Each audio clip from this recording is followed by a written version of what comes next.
किसी जंगल में एक उल्लू रहता था। उसे दिन में कुछ दिखाई नहीं देता था, इसलिए वह दिन भर एक पेड़ पर अपने घोंसले में छिपकर रहता था।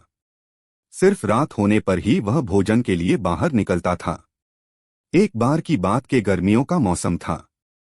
दोपहर का समय था और बहुत तेज धूप थी।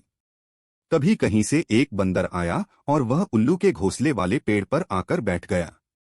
गर्मी और धूप से परेशान बंदर ने कहा, उफ, बहुत गर्मी है। आकाश में सूर्य भी आग के किसी बड़े गोले की तरह चमक रहा है।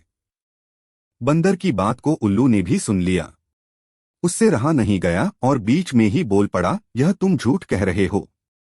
सूर्य नहीं, बल्कि अगर चंद्रमा के चमकने की बात कहते तो मैं इसे सच मान लेता। बंदर बोला, भला दिन में चंद्रमा कैसे चमक सकता है? वह तो रात में चमकता है और यह दिन का समय है, तो दिन में सूर्य ही चमकेगा। यही कारण है कि सूर्य की तेज रोशनी की वजह से बहुत ज्यादा गर्मी हो रही है।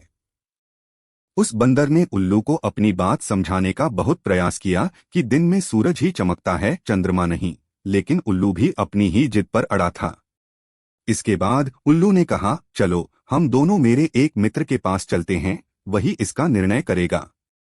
बंदर और उल्लू दोनों एक दूसरे पेड़ पर गए। उस दूसरे पेड़ पर उल्लुओं का एक बड़ा झुंड रहता था।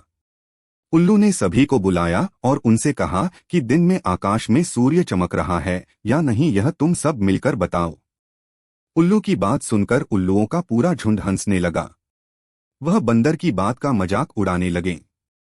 उन्होंने कहा, नहीं, तुम बेवकूफों जैसी बात कर रहे हो।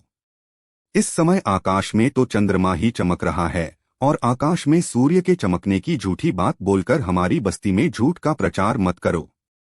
उल्लुओं के झुंड की बात सुनने के बाद भी बंदर अपनी ही बात पर अड़ा हुआ था, जिस देखकर सभी उल्लू गुस्सा हो गए और वे सारे के सारे बंदर को मारने के लिए उस पर झपट पड़े। दिन का समय था और उल्लुओं को कम दिखाई दे रहा था, इसी वजह से बंदर वहां से बचकर भाग निकलने में कामयाब हो गया और उसने अपनी जान बचाई। कहानी से सीख। पंचतंत्र की यह कहानी हमें सीख देती है कि मूर्ख मनुष्य कभी भी विद्वानों की बात को सच नहीं मानता है। ऐसे मूर्ख लोग अपने बहुमत से सत्य को भी असत्य साबित कर सकते हैं।